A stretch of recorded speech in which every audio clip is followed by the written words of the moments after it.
Good evening, everyone. It's a little after 6. I'll call this meeting of the Washington County Board of Supervisors to order.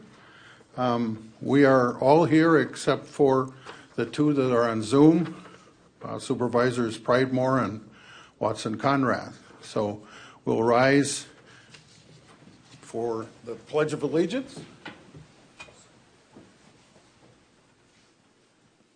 I pledge allegiance to the flag of the United States of America and to the republic for which it stands, one nation, under God, indivisible, with liberty and justice for all.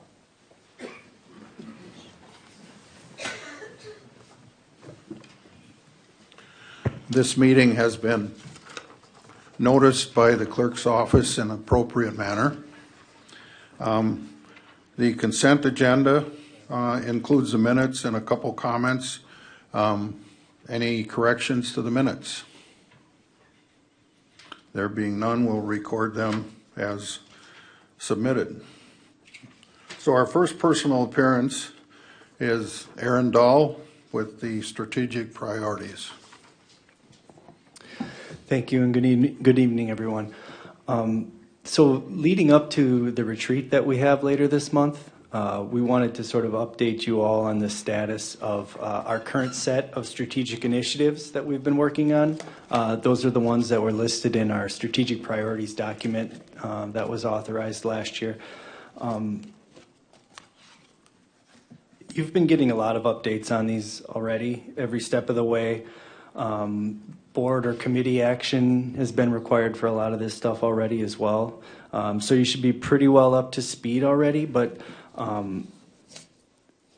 we wanted to give you sort of a status update. So in your packet, you'll see a series of documents that look like this. You should be fairly familiar with that format, given that we've been using that for quarterly updates for quite some time now. Leading up to tonight, each standing committee was provided a status update on the initiatives that pertain to their areas. So that happened at the December standing committee meetings. And so, you know, I don't plan on covering all these individually tonight, but I think, you know, for us, the main takeaway here is we've made significant progress on a lot of these since they were adopted. This stuff's either on track to be completed or we've pivoted slightly, and you've been updated on what that looks like as well. So I do, though, I think it makes sense to review this prior to that retreat. Obviously, it's likely that we explore a lot of these with an eye for the future or for next steps or things like that. So it's important to sort of be up to speed on what that looks like. You know, we've got most of the cabinet here tonight that can help answer any questions that you have tonight. But like I said, we'll be looking forward to diving into this on the 21st. One other thing before we answer any questions, if there are any, one other thing I wanted to mention is that we sent out a questionnaire to help assist us in gathering your ideas and your vision prior to that retreat. The deadline for submitting that questionnaire was tonight. We haven't gotten a ton of responses, so we're going to keep that open. So if you could find that link, and maybe I'll work with Kayla, maybe we can resend that link out one more time. But if you could take the time to go in and fill out that questionnaire prior to the 21st, that would be very helpful. Thanks.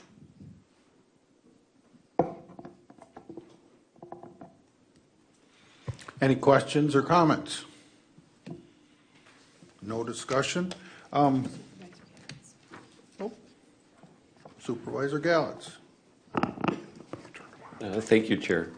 Mr. Dahl, regarding the shared services grants, well-governed administrative county, the $1 million ongoing savings and potential $6 million ongoing, help me understand how those communities would see direct savings. Because I know we've used a lot of the county taxes, which obviously are collected, so that's just being redispersed from one puddle to another puddle, but actual direct savings. Help me understand that. So for things like IT, right? If they're currently paying a bill, they're no longer seeing that bill, so they're achieving some cost savings. Like also, a tax bill, for example, if they're no longer paying us to generate those tax bills, they're recognizing cost savings in their budgets by not having to fund that. So is that? Yeah, that makes sense. There's only so much of that, capacity, I call it, right? If all of our departments have X free capacity and they can then use their time and quote unquote charge it back to the different municipalities in the form of the county tax, if you will. Mm-hmm. So, but that's finite, right? There's only so much you can get out of that.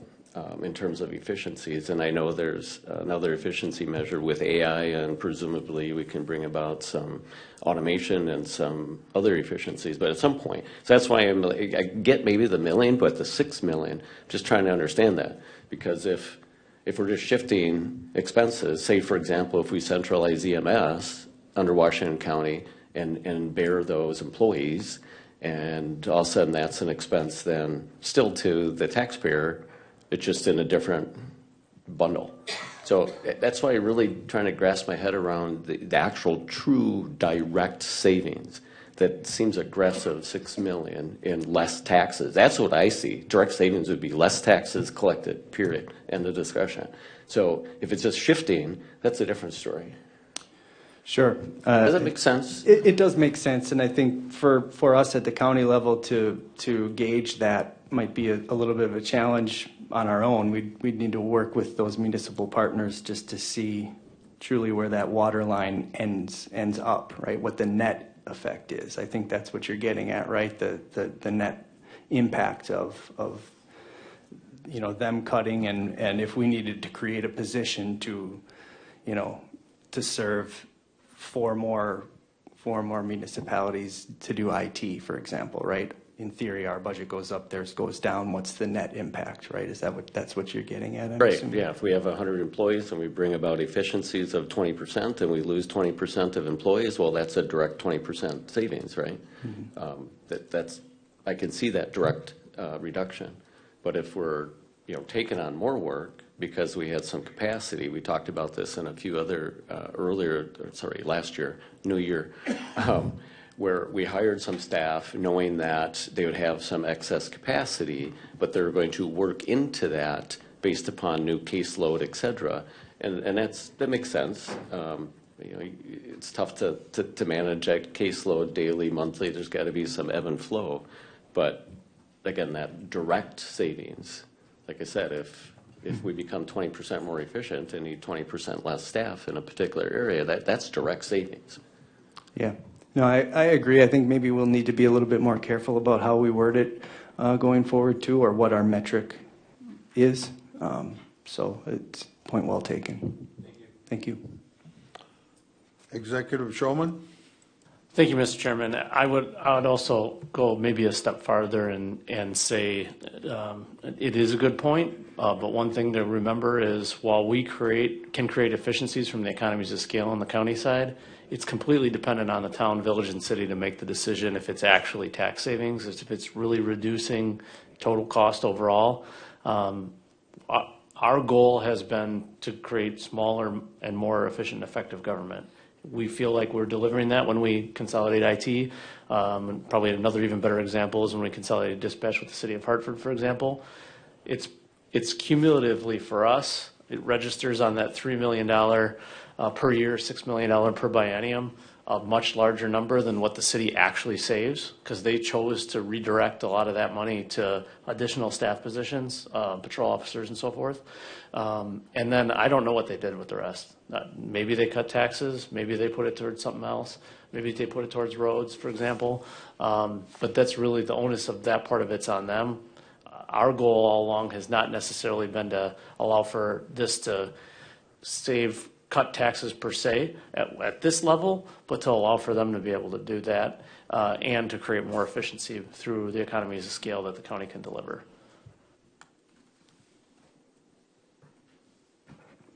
Supervisor Bossert. I appreciate Supervisor Gallutz's point. I think it's a good one. Anytime we do shared services, I think there's some of both happening. And I'm going to use as an example the recent agreement to share GIS with West Bend. So prior to that, West Bend was accumulating data, and we were accumulating probably the exact same data. So there was duplication of there. That's been eliminated. So that's a direct savings. Now, when it's time to use that data, West Bend's going to submit a request to us, and we're going to produce that, and that's going to be an additional request on us. So there is some shifting happening too. It's a little bit of both. But I think from the taxpayer's perspective, it's better all around to have more efficiency, more consistency, and I think it's a win all around to have governments cooperating together rather than duplicating services. Thank you. Thank you. Any further comments? There being none, the next two items, if it pleases the board, we'll swap them because they present better. That was a request of the county executive. So if there's no one against that, we'll go to 6C first, 3C. So, and that is Elisha is presenting, I believe.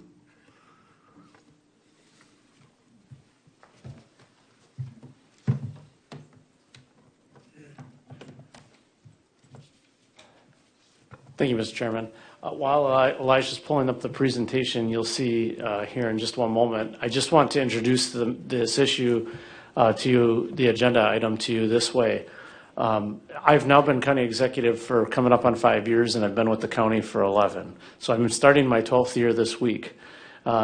In the years preceding being the elected county executive, I've said this to some of you in the past, I could truly count on one hand the number of constituent contacts I'd have in a year usually. But even when there was something like the reliever route, it was still on a monthly basis. I wasn't getting the contacts. County supervisors, if anybody, and as many of you know, oftentimes you don't even get those contacts. It was very, very limited. In the 5 years that since you made the decision to create the office of the county executive, and I've had the privilege to serve in that office, that handful of contacts that happens, on a monthly or even annual basis is now happening on a daily basis. We are pretty consistently getting that handful of contacts every single day, and it has created, quite a significant amount of work, as you're going to see in a few minutes. So I know there's always been kind of maybe a misunderstanding or a lack of understanding for what exactly it is we've been doing with what you'll see here in a few minutes with constituent relationship management. I also understand from a previous meeting that there was some concern and conversation about the county executive's office working directly with your county board staff and Kayla in her new position specifically.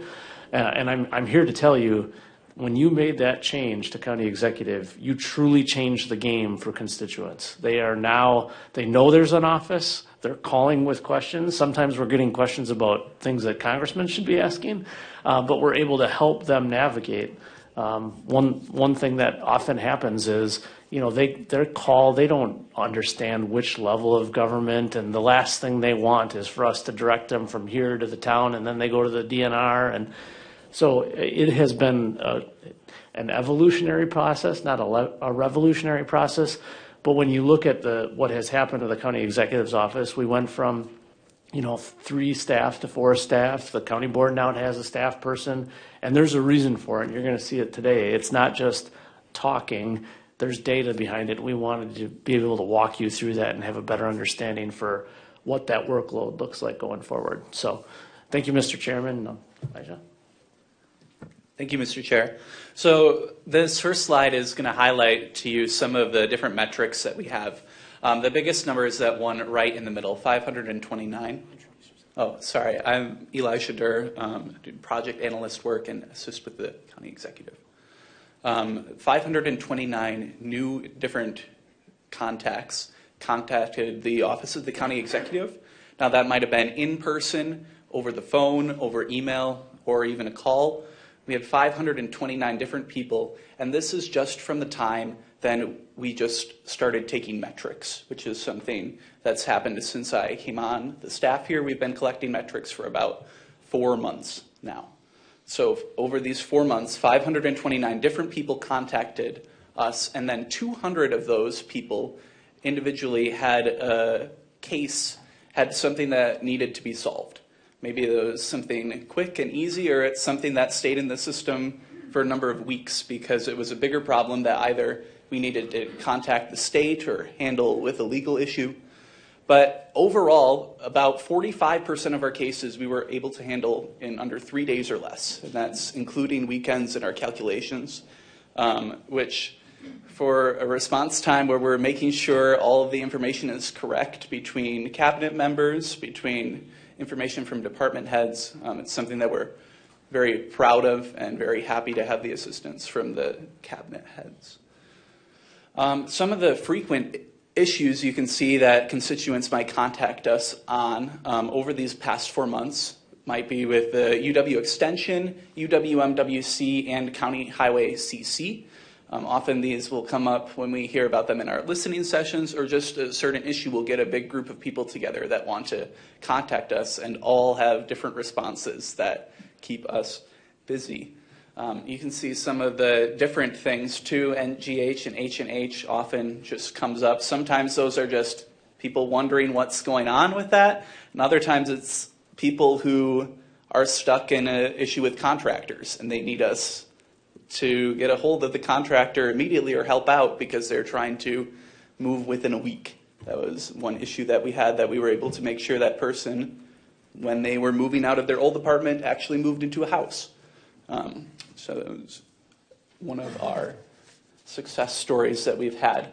Our process, we have a 5-step process that we try to go through to make sure that every constituent that contacts this office gets a response. We want people to make sure that they're heard and to understand that we're actively trying to do something here at Washington County to take care of them if they're contacting us about an issue. So our first step is listening, making sure that we hear actually what's going on and noticing it and making sure that gets recorded. We don't want anything to fall through the cracks, and communicating to that constituent exactly what is going on right away. Where is your process going to? Who are we telling about it?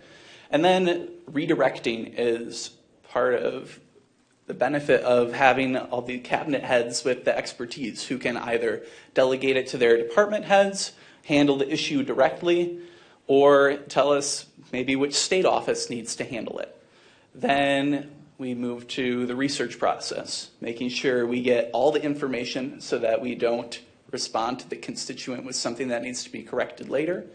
Part of that research process might simply be solving the issue at that point, because sometimes the constituent just wants information or needs to be told, hey, here's where the issue that you are having lies. Here's what's going on with it. And finally, delivering, connecting back with that constituent, making sure that they know here is what's happened in the end, not leaving them hanging, even if the thing has been taken care of, making sure that they know what the final status is when we close it out.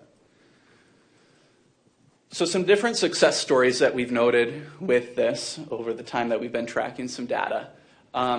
For the listening sessions that the county executive holds, we've noted around 44 people attended in September, and that number more than doubled in December due to people who realizing, okay, these issues are being taken care of, or even some of these were previous people who maybe their case was still being handled and wanted to actually be able to meet him in person and figure out what's going on.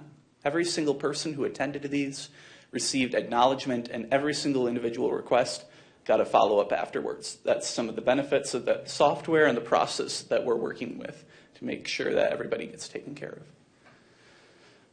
2 different unique success stories I wanted to highlight here to just give you an example of what this can do. One of these has to do with transit.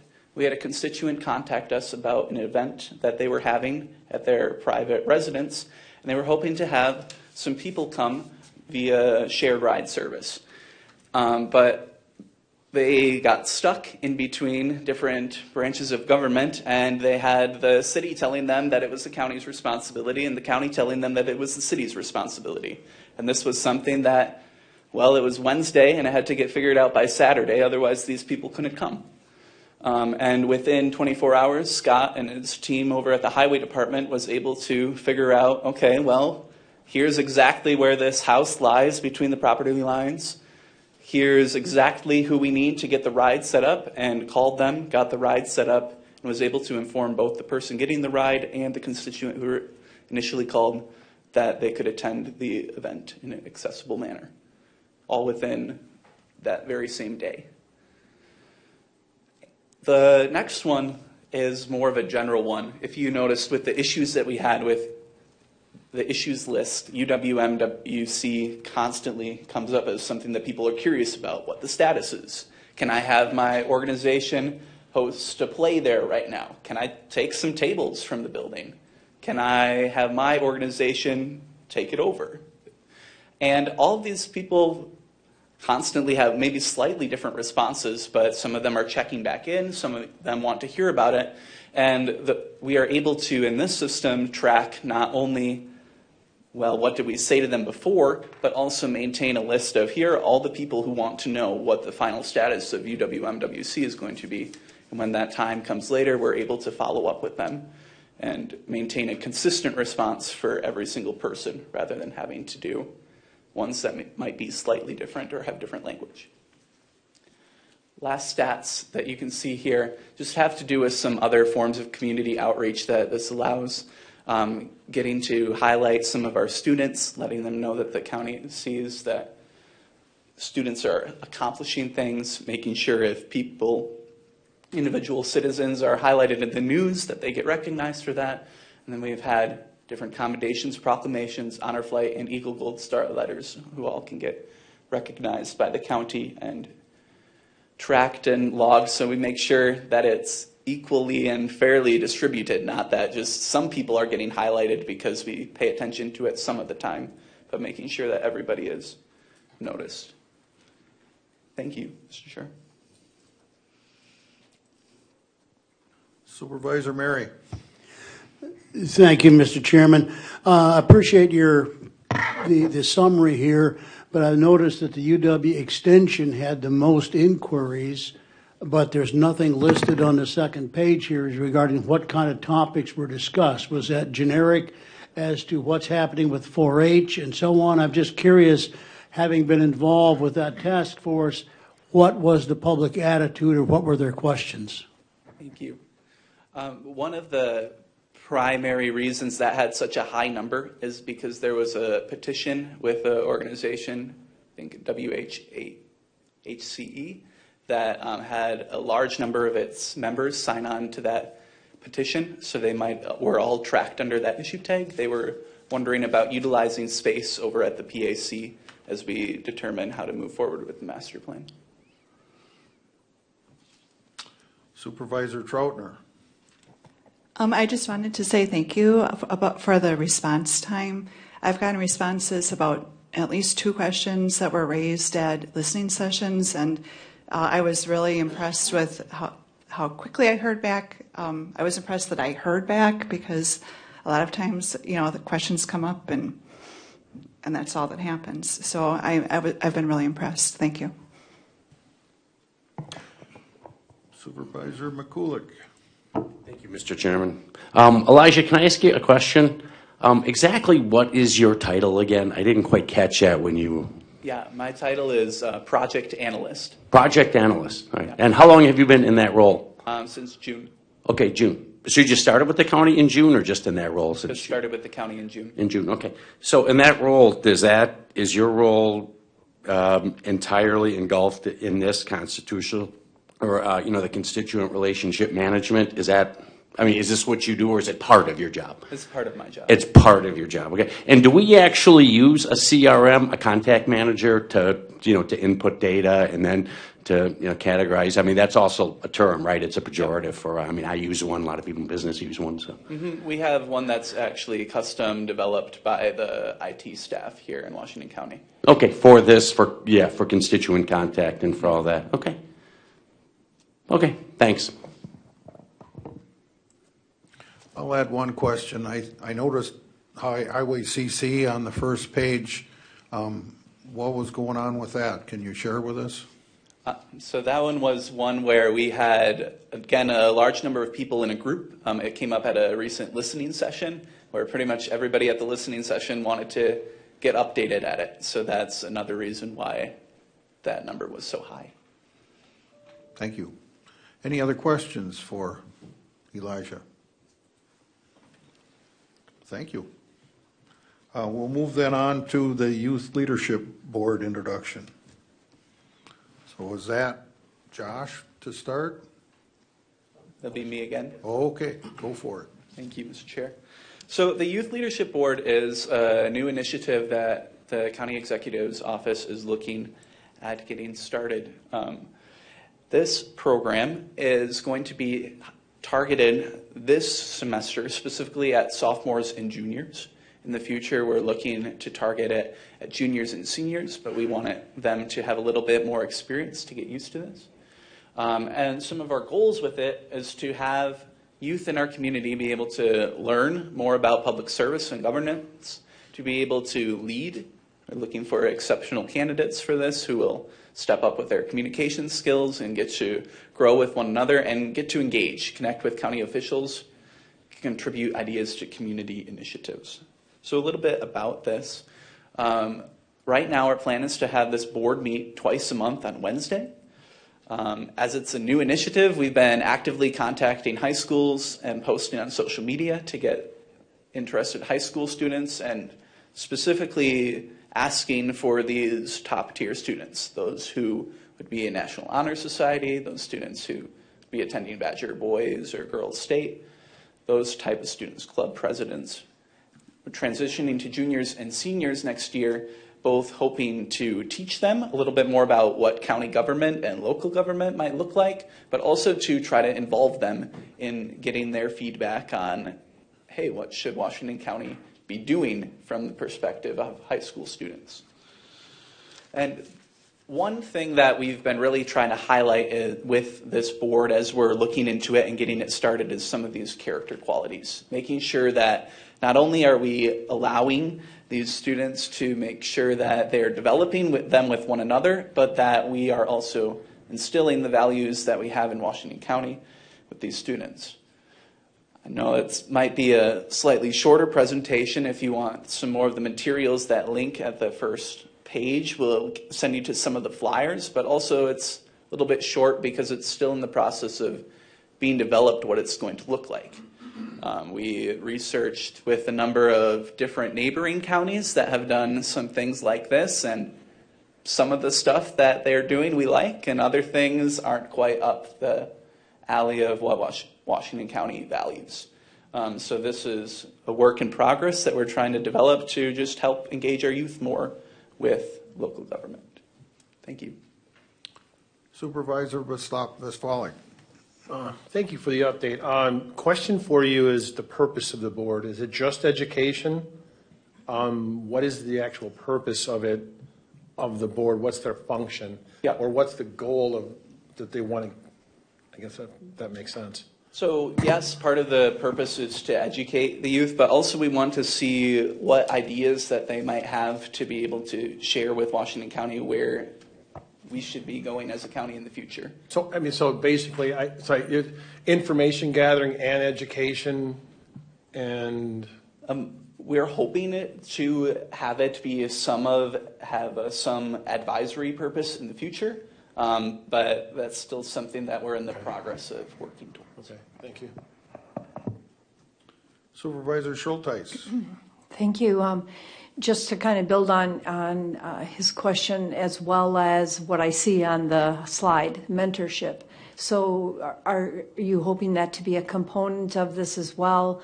What does that look like at a high level? Yeah, one thing that we're hoping to do is every session of the board bring in some member, whether it be an elected official, member of the cabinet, somebody who has experience and be able to speak to these students to make sure that they're getting real people who have that experience in government to guide them, and if they're interested in something like that, be put in touch with those students so that they can work with them in the future. So there could be some potential follow-up in one-on-one or a couple of mentors mentoring a handful of young people. Yeah, that's not currently developed as a plan for the program, at least initially, but that's something that we're hoping could happen in the future. Thank you. Supervisor Mary. Thank you, Chair. Is this something where all the high schools in the county would be combined into one group? Or is West Bend going to have theirs, and Germantown would have theirs, and Slinger would have theirs, and so on? It's going to be one where all the high schools are combined into one group. All right. What's a goal? You're looking for 15, 20, 30, 40 students during a year's time? Right now, we're hoping for 15 to 20 students. But again, this is something that's relatively new, so that number could change based on how manageable and useful we see it to be. What's your acceptance been at the schools themselves?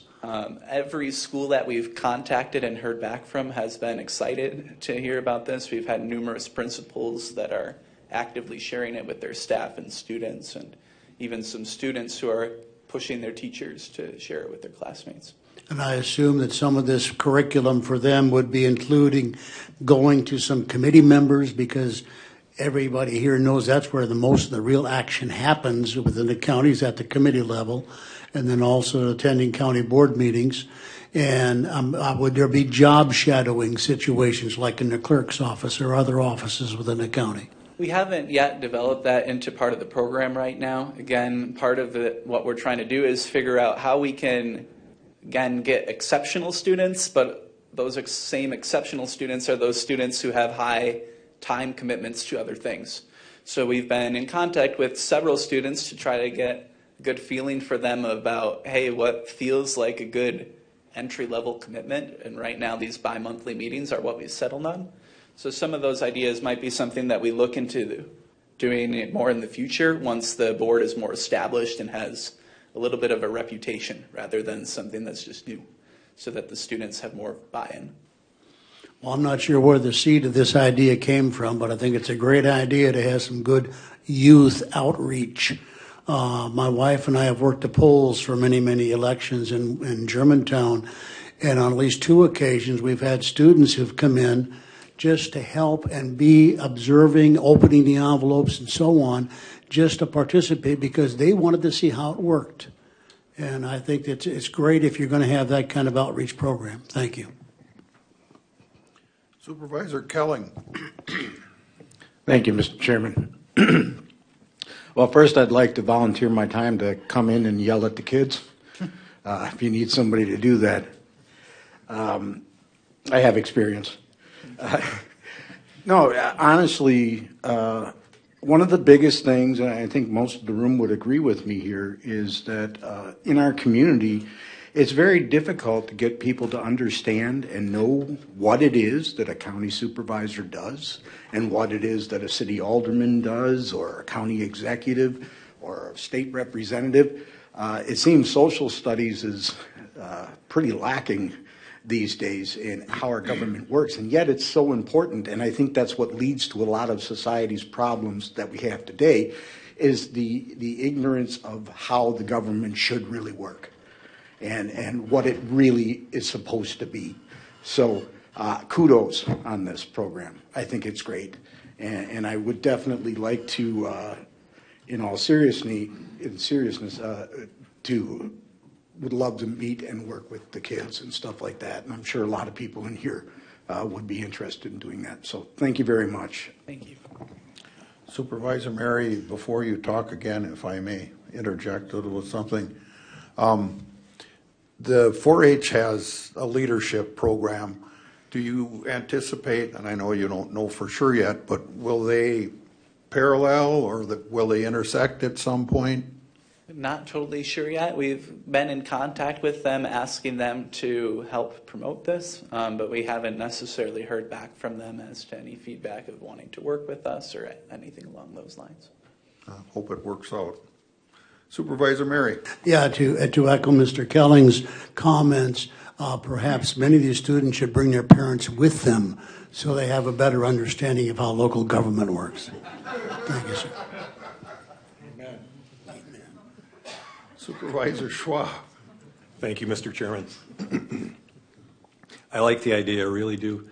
I'd be curious, though, how many board members think you are an exceptional student? Don't need to raise your hand. But I'm wondering if how are we going to measure exceptional student? If we measure it academically, we may not get the best cross-section of our school system that we want to get. So I think maybe it's important to focus more on dedication, commitment to the community, and if that's the measurement of exceptional, that's great. If we're only looking at exceptional, I'm afraid we might be missing the mark, but I really appreciate all that's been done so far, and I really appreciate the concept. Thank you. Thank you. I just wanted to point out which are application questions that we have right now. None of our applications ask for a resume or for a GPA or anything like that. The main thing we ask for are 2 references who can vouch for your character, and then we also ask for you to just write a little bit about how you've shown leadership, and then a little bit about just how you anticipate being able to help out with the board, what just drives you to it. So, Thank you. Thank you very much. Any further discussion? Yeah, Supervisor Watson-Conrad? Yes, ma'am. Thank you.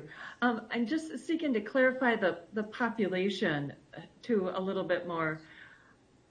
You mentioned focusing on juniors and sophomores, and maybe why not seniors, or potentially, I think you said seniors in the future. I have a daughter, she's just a freshman in college, and I know those junior and sophomore years were very heavy caseloads academically, and her senior year or 2 offered more kind of opportunities for potentially internship or getting credits outside the high school. Their schedules are a little bit more flexible, it appears, their senior year for some students. the primary reason why it's not open to seniors this first year, and it will be changing in the future, is due to some conversations we had with schools while setting up the program initially. The recommendation was that this should be something that we hope the students would stick around with. And seniors in this opportunity, chance right now, would only have one semester in which to do that. But in the future, we're hoping to shift that for next year. So have them do it like semester after semester, their maybe junior and senior year? Yeah. Okay. Any thought of offering a potential credit in the future? That was one thing that we had talked internally about as a staff about this, and whether or not that might be a good idea. It's still something that's in the back of our minds, but not anything that we're planning to go forward with right now. All right, thank you. Any further discussion? Hi.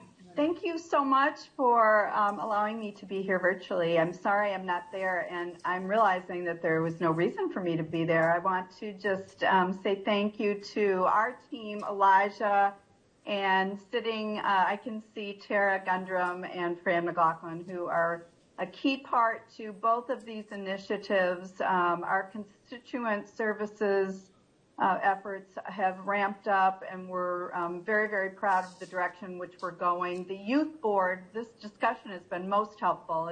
As you can see, we are in its infancy, and your feedback will be absolutely crucial going forward. So thank you all. And in addition, Kayla has been a very, very important piece to all of this work as well. So thank you all. Thank you. Anyone else wish to speak? All right, thank you, Elisha. I will now entertain a motion to convene in closed session pursuant to Stat 1985, Pren 1E, Wisconsin statutes, specifically on an economic development opportunity. Motion by Supervisor Kelling, second by Supervisor Bossert. We'll do roll call starting with Supervisor Bailey.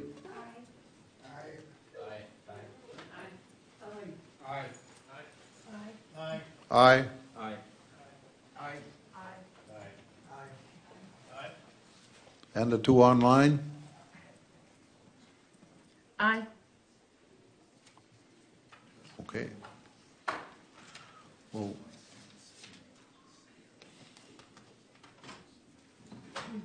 need to use your mic so those on Zoom can hear you.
There will be no action based on the closed session discussion.